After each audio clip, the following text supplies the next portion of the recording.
শীতের সিজনে আমি এই রেসিপিটা বেশ অনেকগুলোই বানিয়ে রাখার চেষ্টা করি, যাতে করে আমার সারা বছর চলে যায়। আর কাজের ফাঁকে ফাঁকে প্রতিদিন ৪-৫টা করে তো এমনিই খাওয়া পড়ে যায়।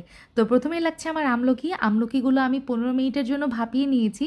তো ১৫ মিনিট পর ঠান্ডা হয়ে গেছে যখন, হাত দিয়ে এই কলিগুলো আমি আলাদা করে নিলাম। এখন আমলকির এই কলিগুলোর সাথে আমি মিলিয়ে দিয়েছিলাম হচ্ছে গুড়। আমি এখানে গুড়টা ব্যবহার করেছি, আপনারা কিন্তু চিনিও ব্যবহার করতে পারেন। গুড় দিয়ে এই আমলকির কোষ আমি ২ দিন, একদম ঠিক শুনেছেন, ২ দিন গুড়ের পানিতে ভিজিয়ে রেখেছিলাম নরমাল টেম্পারেচারে। এটা ফ্রিজে রাখার দরকার নেই। আমলকি থেকে গুড়ের পানিটা আমি ছেঁকে নিয়েছিলাম আর তারপর এটা আমি রোদে শুকিয়েছি ২ দিন মতো। তো দেখতেই পাচ্ছেন আমার আমলকির ক্যান্ডি একদম রেডি। আমি এটাকে আমলকির কিশমিশ বলে থাকি।